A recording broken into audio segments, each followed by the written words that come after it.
안녕하세요. 이 셀프 스터디 성경 공부에 참여해 주신 모든 분들 정말로 감사드립니다. 혹시 지난 시간에 제가 구세군 대학원대학교에서 강의한 내용을 보신 분들이 있는지 모르겠습니다. 어떠신가요? 제가 이 셀프 스터디 성경 공부에서 가르치는 내용과 수준 차이가 별반 나지 않습니다. 그것을 그만큼 우리가 하는 이 성경 공부가 상당히 수준이 있는 그런 강의라고 해도 과언이 아닙니다. 왜냐하면 제가 학교에서 강의하는 대상들은 석사생들이거든요. 네, 어떻게 보면 좀 어렵기도 하고 또 어떻게 보면은 또 우리에게 반드시 필요한 내용인 것 같기도 하고 그런데 어쨌든 같이 해주셔서 너무나 감사드립니다. 잠시 기도하고 시작합니다. 하나님 또 이 시간에는 야고보서를 함께 나눕니다. 실천적인 행동 강령을 강조하는 야고보서의 말씀을 통해서 우리가 하나님 앞에 하나님의 사람으로 또 그리스도의 사람으로 어떻게 살아가는지를 생각하는 좋은 시간이 되게 해 주옵소서. 예수님 이름으로 기도합니다. 아멘. 예, 오늘부터는 5과 야고보서 해설 페이지 64쪽부터 시작합니다. 이 야고보서도 공동서신의 하나인데 이 야고보서는 신앙에 뒤따르는 윤리적 행동 지침을 제공하는 이 내용들이 이 안에 담겨져 있습니다. 자, 제가 이 강의를 시작하기 전에 퀴즈 하나 드립니다. 퀴즈. 퀴즈를 맞히신 분들은 제가 반드시 스타벅스 커피 쿠폰을 보내드립니다. 너무 많은 분들이 하면은 곤란하고요. 어쨌든 간에 제 강의를 잘 들으시고 답을 하시면 되는데 먼저 퀴즈 드립니다. 신약 성서가 총 27권인데 27권의 신약 성서 중에 가장 먼저 기록된 서신은 무엇일까요? 예, 답을 밑에 댓글에 달아주시든지 아니면 저한테 카톡으로 보내시든지 또는 문자로 보내시든지 하신 분들에게는 제가 다음 시간까지 기한을 드리겠습니다. 보고 답 주신 분들은 제가 커피 쿠폰을 선물로 보내드리도록 하겠습니다. 아니 왜 꼭 그렇게 할 필요가 있냐? 저는 성경 말씀을 정말로 배우고 싶은 분들에게는 아낌없이 나누고 싶은 마음 때문에 어렵습니다. 근데 제가 아낌없이 나누고 싶어도 아낄 게 별로 없어서 커피 쿠폰으로 대신하겠습니다. 자, 시작합니다. 야고보서가 주는 교훈은 크게 네 가지입니다. 첫 번째는 인내심, 그러니까 시험을 통한 성숙한 신앙의 형성인데 여기 그림에 faith, 신앙하고 works, 행동하고 이 두 가지가 이렇게 저울에 추워같이 균형 잡혀야 되는데 어느 한쪽으로 치우치게 되면은 밸런스가 깨지게 되는 거지요. 그러니까 신앙은 정말 좋은데 신앙에 뒤따르는 행동이 담보가 되지 않을 때 그때 균형이 깨집니다. 신앙은 별로 없는데 열심히 봉사한다. 그것도 균형이 깨지는 겁니다. 신앙도 있고 어, 행동도 그에 따르고 그러면은 가장 이상적이 되겠지요. 이거를 야고보서가 우리에게 들려주는데 그중에 첫 번째는 인내하라. 두 번째는 하나님께 참된 지혜를 구하라. 그러니까 우리의 지혜가 부족하고 연약할 때 우리는 어떻게 할 것이냐? 하나님께 지혜를 구해라. 그 다음에 정말 중요한 거는 즉 말을 조심하라. 말의 중요성 얼마나 대단합니까? 사실 이 말을 한다고 해서 무슨 세금이 나가는 것도 아니고 한데 우리의 모든 싸움의 발단은 어쩌면 이 말 때문이 아닐까 하는 생각도 합니다. 그래서 이 혀 조심, 말 조심에 대해서 야고보서는 중요한 교훈을 주고 있습니다. 그 다음에 우리의 믿음이 행함이 있는 믿음이 되어야 된다. 그러니까 실천으로 증명이 되는 진실한 신앙. 즉 우리 신앙이 있는데 실천으로 증명이 안 된다. 실천은 있는데 신앙이 없다. 이 두 가지의 밸런스를 잘 갖춰라. 이것이 야고보서가 들려주는 중요한 교훈이라고 할 수 있습니다. 자, 공동서신. 그러니까 야고보서부터 시작되는 서신을 공동서신이라고 합니다. 또는 일반서신, 공동서신. 이렇게 하는 이유가 뭘까? 공동서신, 일반서신 이거를 The Catholic General Epistles라고 하는 이 Catholic이란 말이 우리가 Catholic이란 말을 그 카톨릭 천주교가 아니고 이게 원래 캐톨릭이란 단어 자체는 우주적인 공동체적인 그런 뜻을 갖고 있습니다. 이 공동서신은 야고보서, 베드로전서, 베드로후서, 유다서, 요한 1, 2, 3서 7권이 여기 공동서신 또는 일반 서신에 해당이 되는데 그럼 왜 이렇게 공동서신이라고 그렇게 명칭을 할까? 이유는 이 편지들은 어떤 특정인, 어떤 특정 교회에게만 보내지는 편지가 아니고 일반인 모든 교회에, 그러니까 이 당시에는 그 초기 교회에만 해당이 되는 것이 아니고 모든 교회에게, 모든 사람들에게, 모든 기독교인들에게 해당되는 편지이기 때문에 그래서 이것을 일반 서신 또는 공동 서신이라고 그렇게 표현하고 있습니다. 베드로 전서, 요한 2서, 요한 3서는 사실은 수신자를 구체적으로 밝히고 있습니다. 그리고 그 외에 네 개의 편지들은 수신자를 구체적으로 밝히지는 않고 있습니다. 이게 이제 이 공동서신, 일반서신의 명칭은 신약시대 후기 초대 공교회의 출현과 관련되었기 때문에 그렇습니다. 그러니까 교회가 어, 생겨나기 전에는 교회란 단어가 굳이 필요가 없는데 교회란 단어가 생겨나는 것은 그만큼 어떤 조직 이게 나타나기 시작하게 된 거지요. 그래서 7개의 공동서신은 공교회, 즉 공교회란 말은 사람들이 모이는 교회를 말합니다. 모이되 그냥 한 명이 아니고 다수의 사람들이 모이는 교회가 등장하면서 나타난 문서들. 그래서 공동서신 명칭을 이때 공교회가 등장하면서 사용하기 시작한 문서다. 로 할 수 있습니다. 그러니까 예수님 당시에 그러면은 복음서에도 교회라는 단어가 나오는데 그건 뭐냐? 그건 바로 뭐냐면 이미 교회라는 조직, 즉 공교회가 이미 등장하고 있기 때문에 그러니까 복음서에서 교회라는 단어가 사용되는 이유는 뭐냐면 이미 그 당시에 즉 복음서가 기록될 당시에는 공교회가 이미 있었다는 것을 우리가 유추할 수 있습니다. 이 마태, 마가, 누가, 요한복음은 예수님이 계시던 그 시대에 예수님의 뒤를 따라다니는 제자들이 직접 그냥 받아 쓴 건 아닙니다. 후에 기록이 된 것이 예수님이 부활 승천하신 후에 약 30년 정도의 시간이 흐른 다음에 기록한 것입니다.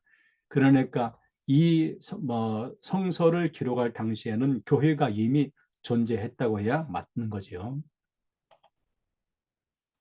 야고보서의 문학적인 특징 65쪽입니다. 형식은 편지 형태, 그러니까 야고보서라고 해서 이게 The Epistles of James라고 그렇게 해서 이게 마치 편지 같다는 생각을 띠고 있는데 그런데 이게 편지 형태만 띄었지 본래는 편지는 아니고 윤리적 교훈집, 즉 앞에서 바울은 뭘 강조하냐면은 믿음을 강조하는데 야고보는 믿음도 필요하지만은 실천, 즉 성도들이 윤리적인 삶의 모습 이게 필요하다 해서 윤리적인 교훈지라고 해도 과언이 아닙니다. 그래서 이 야고보서의 형식은 1장 1절을 제외하면은 편지라고 볼 수가 없습니다. 제가 1장 1절 한번 읽어보겠습니다. 1장 1절에 이렇게 되어 있는데 볼까요?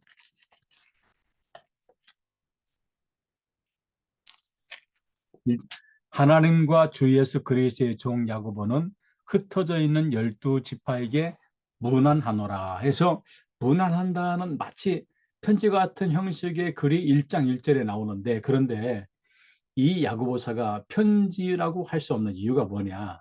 그러면은 앞에 이렇게 문안했으면 끝에 또 문안과 축복의 내용이 있어야 되는데 대부분 바울의 서신들 보면은 앞에 이렇게 문안하고 끝에 가서 또 문안을 하고 또 축복하고 이런 내용들이 있습니다. 이게 편지 형식인데 야고보서는 결말에 인사 축복 내용이 없습니다. 이걸 보면은 야고보서는 어, 서신 즉 편지의 성격을 빌린 윤리적 교훈집이다라고 그렇게 할 수가 있는 거지요. 네 번째, 윤리적인 권고를 하는데 이 야고보서는 전체 108개의 구절 중에 쉬운 4개의 동사가 2인칭, 명령형으로 되신 명령. 그것은 이렇게 해라. 왜 하지 않느냐? 해라. 이런 명령으로 되십니다. 가라, 들여라, 나눠라, 뭐 말을 조심해라. 이런 식으로요. 이건 뭐냐면은 야고보서는 모든 서신 중에서도 그리스도인들의 신앙의 윤리적 실천 의무를 가장 강력하게 강조하고 있습니다. 뭐를요? 윤리적 실천. 그러니까 너희가 믿음이 있다면 믿음에 맞는 윤리적인 삶을 살아라 그겁니다. 만약 우리가 하나님 나라의 백성이라 하면서 이 땅에서 살면서 다가는 여러 가지 윤리적인 문제에 부딪혔을 때 우리가 그것을 무시해버리고 비윤리적으로 산다면 문제가 있겠지요. 그래서 일반 서신은 개별적 덕목의 실천을 강조합니다. 그런데 야고보서는 그리스도인들의 신앙 윤리의 실천 의무를 강력하게 강조하고 있습니다. 신앙 윤리. 야고보서는 기독교 윤리 실천하는 성도의 믿음으로 살아있는지 죽었는지를 판단한다. 그러니까 행하지 않는 믿음은 죽은 믿음이다. 상당히 단정적이지 않습니까? 이 말을 들어보면은 야, 그럼 믿음이 중요하냐, 행동이 중요하냐라고 하지만은 믿음이 있으면 그에 따른 행동이 있어야 진정한 믿음이지. 믿음이 있다 하면서 행동이 뒤따르지 않는다. 또 믿음이 있다 하면서 윤리적인 삶을 무시한다. 그것은 진정으로 살아있는 믿음이라고 하기는 어렵지 않냐 이겁니다. 그러니까 우리가 가끔 뉴스에서 보면은 목회자들이 비윤리적인 행동을 해가지고 뉴스거리가 될 때 참 부끄럽습니다. 저도 같은 목회자이지만은 이런 일들이 좀 없으면 좋겠는데 왜 이런 일들이 사회적인 지탄이 될까요? 그거는 성경만이 이렇게 믿음에 따른 윤리성을 강조할 뿐만 아니고 세상도 너희가 믿는 사람이라면 너희가 목회자이고 너희가 장로이고 뭐 그렇다면 그에 따른 행동을 그렇게 살아라. 이게 사회적인 규범도 사회적인 윤리적인 규범도 그렇다는 겁니다. 그러니까 우리가 반드시 믿음 아니고서라도 우리가 믿는 사람이라면은 그렇게 살아야 된다. 네 번째,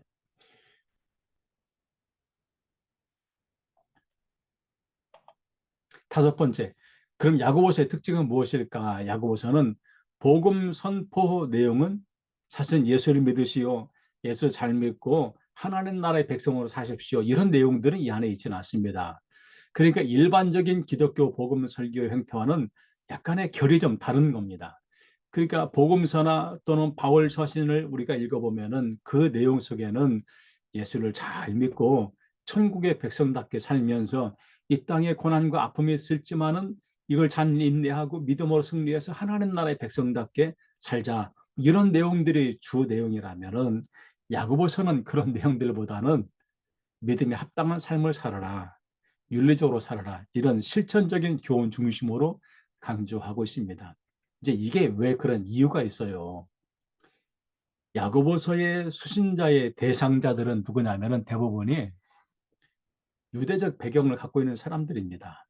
이 사람들은 구약의 지혜 문학을 너무나 잘 이해하기 때문에 구약의 지혜 문학과 유사한 형태로 이 글을 써서 그들에게 지금 어필을 하고 있는 겁니다. 그러니까 다른 서신과 약간의 좀 결이 다른 이유가 여기에 있습니다.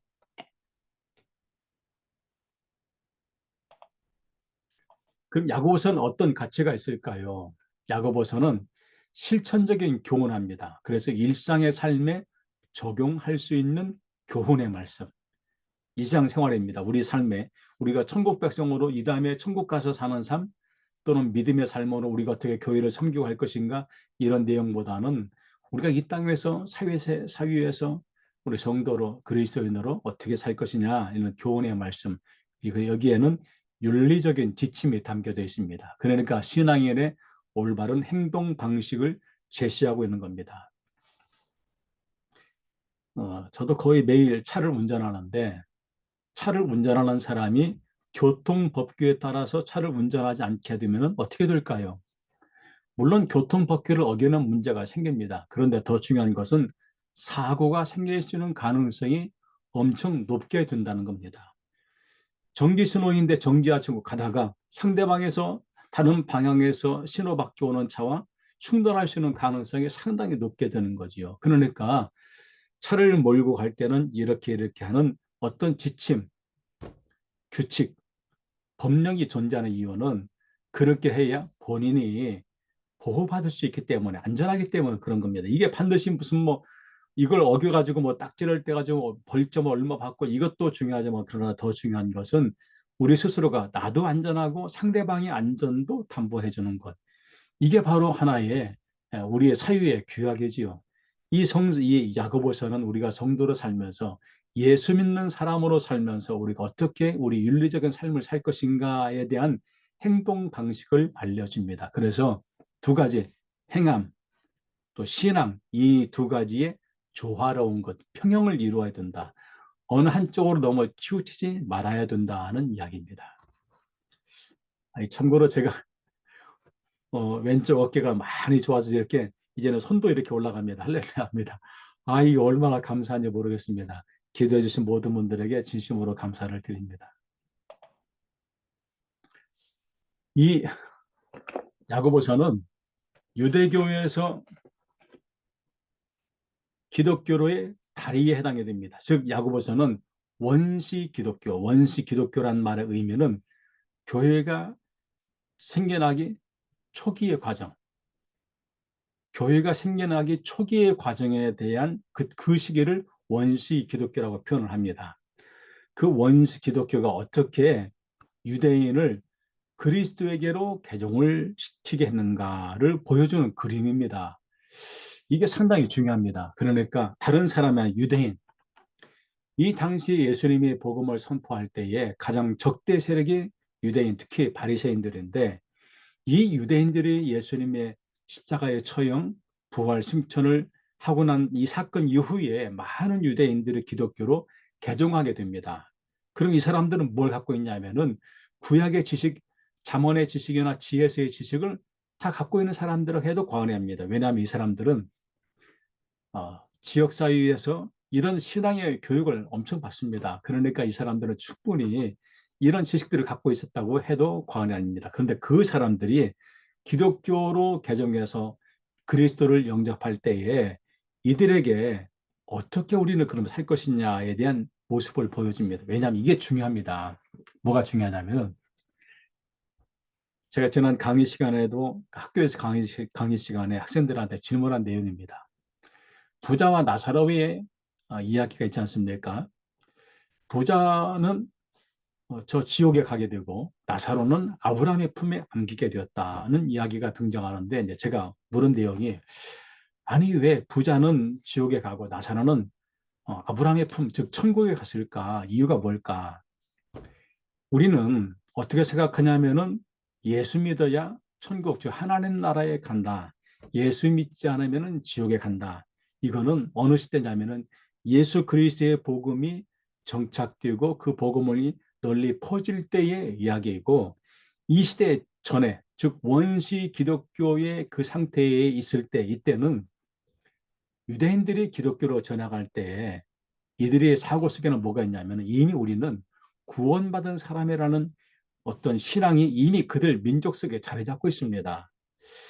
이 사람들에게 예수 그리스도가 어떻게 적용이 될 것이냐는 약간의 다른 문제입니다. 그러니까 부자와 나사로에 등장하는 이들이 지옥에 가고 아브라함 품에 안기고의 문제는 우리가 말하는 예수 믿고 난 다음의 이야기이지, 이들은 그 전의 이야기라는 거거든요. 그러니까 구약의 전통, 유대인의 전통에 의해서 이 이야기를 들여다봐야 얘기가 되는 것이지, 여기에 예수 그리스도에 믿는 신앙, 믿음, 이거를 적용하면은 이 당시의 유대인의 사유에서의 상황과는 약간의 달리 해석이 될 수가 있습니다. 즉 이 말은 원시 기독교에서 유대인들이 그리스도를 믿는 기독교인으로 전향, 즉 개종을 할 때에 이들이 과거에 갖고 있던 습관, 지식, 이것을 뛰어넘어서 이제는 어떻게 살 것이냐. 이제는 그리스도인이 됐는데, 이제는 유대인인, 즉 구약시대의 사람이 아니고 이제는 신약시대로 넘어오는 새로운 신앙의 사람이 되는데 어떻게 살 것이냐의 문제를 어필을 해야 되는 지금 상황에 야고보서가 놓여 있게 되는 거지요. 그래서 예수를 메시아로 인정하는 신앙, 즉 상당한 전환점의 신앙입니다. 유대인들은 예수님을 메시아로 인정하지 않습니다. 그래서 십자가에 처형을 시켜버린 거지요. 왜? 이 사람들이 예수님이 십자가에 처형할 때 죄목은 뭐냐면은 신성 모독죄입니다. 신성 모독죄. 예루살렘 성전을 오랜 세월에 걸쳐 세워놓는데 성전을 헐라 내가 3일 만에 세우겠다. 신성 모독죄에 해당하는 거죠. 이들에게 기독교적 적용을 하는 겁니다. 그래서 유대교에서 기독교적 삶으로 전향하는 산고의 고통을 느끼게 하는 서신이다. 산고의 고통. 종교를 바꾸는 것은 쉬운 일이 아닙니다. 지금도 그렇지만 이 당시에 유대교에서 기독교의 전향은 상당한 고통이 그 뒤에 뒤따라오고 있습니다. 이 당시에는 벌어지지 않은 일이지만은 이제 이후를 지나가면서 60년, 70년 이 어간에 가면은 유대인들, 유대 사회가 기독교인들을 추방하고 핍박하는 또 박해하는 내용 그런 시기가 도래하는데 이런 시기가 앞으로 다가올 어떤 조짐까지도 보이는 그런 시기입니다. 원시 기독교는 어떻게 전도를 했을까요? 원시 기독교란 말은 교회가 정상적으로 형성되기 전인 겁니다. 이게 문화적 연속성, 즉 유대인들의 문화를 무조건 배격해버리고 아니고 그거를 인정해 주면서 기독교를 전향하도록 한 겁니다. 그러면서 새로운 문화를 새로운 방향을 알려주는 거지요. 이들에게 윤리적인 강조합니다. 즉 실천적인 삶의 변화를 중시하고 있는 겁니다. 왜냐하면은 유대교는 상당히 형식주의적입니다. 우리가 이 땅에 살아가면서 유대인들의 삶입니다. 이 땅에 살아가면서 뭐 거짓말을 하든 뭐 사기를 치든 뭘 하든 한 번씩 가서 이들의 모든 죄는 양 한 마리, 소 한 마리 갖고 성전에 가서 속죄 제를 드리면 끝인 거지요. 형식인 거지요. 이 형식적인 삶을 살아온 이들에게 이제는 그런 제사가 필요 없다. 이제는 새로운 시대다. 우리는 더 이상 속죄의 제사가 필요하지 않은 종교를 우리는 믿고 있다. 그래서 이들에게 점진적인 이해를 시키는 겁니다. 뭐를? 복음의 진리를 단계적으로 지금 알려주는 그런 내용이 바로 뭐냐? 바로 야고보서다 하는 얘기입니다. 그래서 신앙의 산고란 말이 알지요. 아이를 이 땅에 태어나기 위해서 그 산모가 겪는 고통, 이 땅에서 겪는 고통 중에 가장 극심한 고통이라고 합니다. 이게 바로 뭐냐? 예수님을 처음 만났을 때에 이들이 처음 복음을 접촉하게 됩니다. 그러면은 갈등과 고민을 하게 되겠죠. 왜? 이들이 오랜 시간 동안에 전통이 갖고 있는 유대교를 버리고 새로운 종교라고 말하는 기독교를 과연 전향할 것이냐 말 것이냐. 전통과 새로운 신앙 사이에 긴장이 형성이 되는 겁니다. 그리고서 그들이 신앙이 드디어 이제 건너와서 신앙을 완성시킬 때는 기독교적 정체성이 확립이 되는 겁니다. 이거를 점진적으로 이뤄나가게 되는 것이지요. 야고보서의 저자의 문제입니다. 여기 지금 야고보서에 보면은 야고보서의 저자의 문제는 상당히 오랜 동안 논란이 되어 왔습니다. 왜냐하면은 이 성서에는 야고보가 3명이 등장합니다. 12제자 중에서 2명이 있고 사도 유다의 아버지가 야고보입니다. 전통적인 견해로는 예수님의 형제 야고보가 이 서신을 썼다라고 하는데 근데 이제 논란이 뭐냐면은 예수님의 형제 야고보는 갈릴리 사람일 겁니다. 근데 갈릴리 사람이 이렇게 높은 수준의 히라보를 구사해서 야고보를 썼을까? 라고 하는 데는 의문을 제기하는 겁니다. 또 바울 시대와 시간 차이가 있다. 이것도 이제 의문을 제기하는 겁니다. 그래서 야고보서를 읽어보면 야고보서는 상당히 수준 높은 문장으로 되어 있는데 이게 과연 예수님의 형제, 갈릴리에서 자라났던 예수님 형제가 과연 쓴 것이 맞을까라고 하는 의문을 제기하는 것이 사실입니다. 그러면은 누가 이 야고보서를 썼을까 한번 살펴보겠습니다. 12제자 중에 사도 야고보가 있습니다. 이 사람은 사도이고 세베대의 아들이고 사도 요한의 형제라고 마태복음 10장 2절에 등장합니다. 이 사람이 저자일 가능성을 말하는데 그런데 이 사람이 저자일 가능성은 거의 없다고 해야 맞습니다. 왜냐하면 AD 44년경에 헤롯 아그리빠는 사도행전 12장 1절 2절에 등장합니다. 이 사람에 의해서 야고보는 순교를 당합니다. 그렇게 야고보서는 사도 야고보 순교 이후에 기록이 되었기 때문에 그래서 사도 야고보가 기록했다는 것은 사실은 말이 안 되는 겁니다. 그러니까 이것은 설득력이 없게 되는 거지요. 자, 두 번째, 12제자 중에 또 다른 야고보가 있습니다. 이 사람은 사도 알페오라고 마태복음 10장 3절에 말하는데 가족 관계는 예수님의 사촌 형제입니다. 이 사람이 저자로 알려있지 않기도 한데 저자로서의 검토의 대상에서 제외되어 있기도 합니다. 그런데 세 번째 야고보, 사도 유다의 아버지인데 누가복음 6장 16절에 등장합니다. 그 사람인데 이 사람은 야고보서의 저자로 한 번도 언급되어 본 적이 없습니다. 그러니까 가능성에서 또 제외가 되는 거죠. 그러면 누구일까요? 일반적인 입장에서는 예수님의 형제 야고보라고 그렇게 표현하고 있습니다. 예수님의 형제 야고보. 이 사람이 후에 예루살렘 교회의 장로가 됩니다. 예루살렘 교회 장로. 장로란 말의 의미는 이 당시의 장로는 그냥 지금 말하는 교회 장로라기보다는 목사이기도 하고 감독의 역할이 되기도 하고 또 교회를 치료하는 장로 역할도 합니다. 그래서 이 당시에 그러니까 야고보가 야고보서를 기록할 이 당시에 이 장로는 교회의 지도자라고 해도 과언이 아닙니다. 야고보는 1장 1절에서 자신을 야고보라고만 그렇게 소개합니다. 왜냐? 왜 그럴까?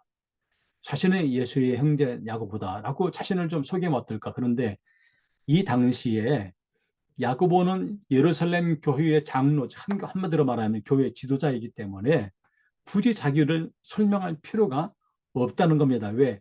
이 서신을 받는 사람들이 너무나 자기를 잘 알고 있기 때문에 그러지 않을까. 만일에 예수님의 형제 야고보가 아니고 다른 야고보였다면 자기를 소개해야 되겠지요. 그런데 예수님의 형제 야고보죠. 물론 사촌 형제입니다. 형제 야고보이기 때문에 그리고 교회 지도자이기 때문에 누구에게 자신을 소개할 필요가 없지 않았을까. 그래서 전통적인 견해는 예수님의 형제 야고보가 저자라는 견해가 널리 수용이 되고 있습니다. 그래서 예수님의 어, 형제 야고보지 야고보서의 저자는 누구냐? 이 사람은 페이지 67쪽입니다. 베드로 이후에 예루살렘 교회의 장로가 되었습니다. 사도행전 12장 17절입니다. 그리고 사도로 지명이 된 사람입니다. 갈라디아서 1장 19절입니다. 그리고 마가의 다락방에서 성령의 역사를 체험할 때 그때 그 자리에 있었던 사람이고 예수님의 부활을 직접 목격했던 사람이고 그리고 예수님의 형제라고 마태복음 13장 55절 마가복음 6장 3절에 기록이 되어 있습니다. 또 이 사람은 베드로와 친분이 있습니다. 베드로가 감옥에서 석방되었을 때 가장 먼저 들른 사람이 이 야고보입니다. 그런데 만일에 야고보의 수준이 베드로와 엇비슷한 수준이 이 정도 안 되면은 갈 수가 없겠지요. 그런데 적어도 베드로와 견줄 만한 그런 위치에 있기 때문에 베드로가 석방될 때 그를 찾아갔다라고 사도행전 12장 17절은 말합니다. 또 공의회, 예루살렘 공회가 예를 들어서 여러 가지 그 당시에 불거지는 문제, 뭐 할례나 이런 문제 때문에 공의를 이제 소집하기도 합니다. 그때 공의회의 의장이 누구냐? 야고보서라고 사도행전 15장에서 기록하고 있습니다. 공의회의 의장이 베드로가 아니고 야고보다. 그만큼 야고보의 어떤 지위가 있었다는 얘기죠. 그리고 교회 지도자입니다. 이 당시에 베드로, 요한과 더불어서 교회의 기둥이라고 호칭이 됐습니다. 그러니까 베드로, 요한은 뭐 더 이상 말할 수 없을 만큼 초대교회의 지도자였는데 이 베드로, 요한과 견줄 만한 위치에 있는 야고보, 이 세 사람을 가리켜 교회의 기둥이다. 또 나중에 바울이 이방 선교를 논의할 때 누구랑 논의했냐면 베드로가 아니고 야고보랑 논의를 했습니다. 그만큼 이 당시에 야고보는 교회 지도자로서의 위치에 있었다고 유추할 수가 있는 거지요. 또 바울이 선교를 다니면서 한 일 중에 중요한 일이 뭐냐면은 헌금을 모금했습니다. 뭘 위해서? 예루살렘 교회를 위해서. 왜 예루살렘 교회를 했냐면은 예루살렘 교회가 엄청나게 이제 부흥했습니다. 그런데 이 예루살렘 교회를 향해서 뭐가 오게 되냐면 박해가 오게 되고 하니까 예루살렘 교회에 있는 교인들이 소아시아 쪽으로 흩어지게 됩니다. 그럼 교인이 줄어들게 되죠. 교인이 줄어들게 되면은 뭐가 헌금이 줄어들지 않습니까? 그러니까 예루살렘 교회가 사실은 어, 많은 힘을 발휘하고 돕는 일을 해야 되고 하지만은 그럴 위치가 못 될 정도로 예루살렘 교회가 경제적으로 어려워지니까 바울이 가는 곳마다 뭘 했냐면 헌금을 모금을 합니다. 그 모금한 헌금을 들고서 누구에게 갔냐? 야고보에게 전달했다. 그만큼 야고보는 그 당시에 신뢰를 받는 사람이었다. 그리고 야고보는 사도행전 15장 15절에 보면 구약 성경이 상당히 해박했던 사람입니다. 또 야고보가 예수님의 산상 설교를 약 20회를 인용합니다. 그만큼 예수님의 가르침에 상당히 익숙해 있었다. 이렇게 익숙해 있지 않았으면은 예수님의 가르침을 특히 산상 설교를 그렇게 자주 인용할 수가 없었겠지요. 자, 야고보서의 수신자는 누구일까요? 야고보서의 수신자 페이지 68쪽입니다. 1장 1절에 세 개에 흩어져 있는 12지파라고 묘사합니다. 세 개 흩은 12지파. 그러니까 12지파니까 무슨 뭐 교단 말하는 사실은 12지파라는 의미는 모든 그리스도인들을 말하고 있습니다. 왜냐하면 사실은 이 당시에 야고보서가 기록될 당시는 원시 기독교 형태입니다. 그러니까 교회가 정상적으로 조직이 아직 되지 않은 상태. 교회는 교회인데 교회라고 말하기 어려운 상태. 그래서 세계에 흩어진 이 12지파는 참된 이스라엘 또는 영적 이스라엘로 생각되는 모든 기독교인들을 가르치는 명칭이지 이스라엘 12지파를 상징적으로 말하는 것, 상징적으로 말하는 것이지 진짜 12지파를 말하는 것은 절대 아닙니다. 오해하지 않아야 됩니다. 그리고 여기 12지파에게라고 말하는 이 12지파는 문자적인 12지파가 아니고 기독교인 모든 기독교를 가리킵니다. 왜냐? 이 당시에 교회가 조직되지 않고 교회 형태가 갖춰 있지 않습니다. 모여서 예배 드리고 기도하고 하긴 했지만은 그러나 아직은 교회 형태가 이루어지지 않은 것이라고 합니다.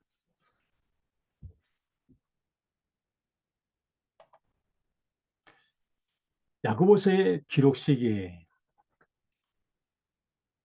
야고보서는 신약성서의 가장 초기에 기록되었다는 주장이 상당히 설득력 있게 다가옵니다. 또 어떤 사람은 어, 늦게 기록된 서신이라고 말하기도 합니다. 그러니까 야고보서가 정확히 몇 년도에 기록됐다라고 이 내용은 상당히 이제 논란거리입니다. 그런데 야고보서의 내용을 가만히 들여다보면은 이 야고보서가 언제쯤 기록되었을지를 유추할 수가 있습니다. 어떻게 유추할 수가 있느냐 보겠습니다. 야고보서의 기록 시기 보면은 69쪽입니다. 교회의 명칭과 직제를 말할 때에 제가 한번 먼저 물어보겠습니다.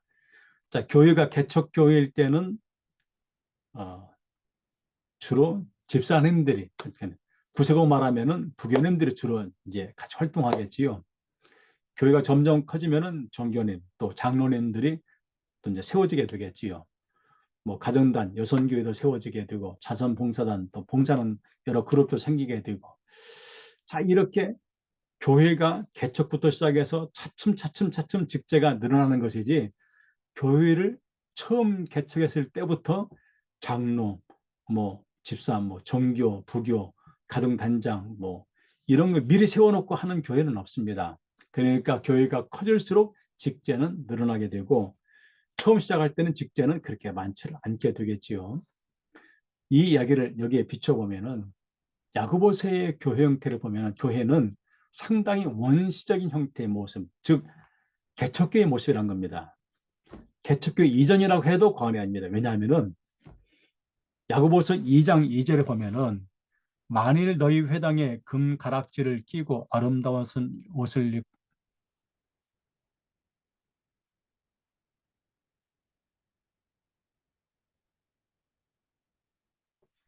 제가 이거는 좀 확인을 해보겠습니다. 여기 보면은 만일 너희 회당에라고 했지 회당 교회라고 하지를 않았습니다. 또 교회 직제 장로라는 명칭을 사용하게 되는데 여기에 5장 14절 보면은 거기에 집사 감독이란 명칭이 존재하지 않고 있습니다.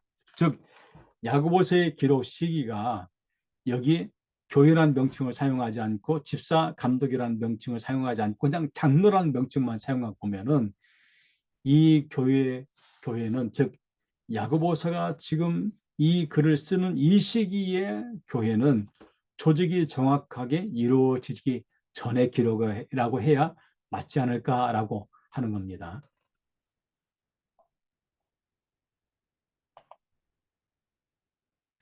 두 번째, 인종 간의 교회 의 갈등과 예루살렘 공의의 개초입니다. 여기 예루살렘 공의의 개초를 쭉 보면은 인종 간의 갈등이 있었습니다. 무슨 갈등이냐? 유대인 기독교인과 이방인 기독교인 사이에 갈등이 생기는 겁니다. 당연히 그러겠지요. 그런데 교회가 커지면은 이 갈등이 있는데 이런 상호 갈등에 대한 언급이 야고보서에는 존재하지 않습니다. 바울은 이런 이방인과 유대인 기독교인들 간의 갈등의 문제가 등장합니다. 여기뿐만 아니라 복음서에도 이런 갈등의 문제가 등장합니다. 그런데 이 갈등의 언급이 없습니다. 두 번째는 공의의 개초를 언급하는데 이 공의라는 공의는 AD 49년 예루살렘 공의를 개최한 기록이 여기에 있지 않습니다. 그러니까 야고보서는 교회 조직 이전에 기록을 띄운 것이 맞다. 야고보의 순교. 야고보는 AD 62년경 순교를 당하는데 야고보서는 야고보 순교, 즉 예수님의 형제 야고보를 말합니다. 순교 이전에 기록했을 것이다 라고 이렇게 표현하고 말할 수 있습니다.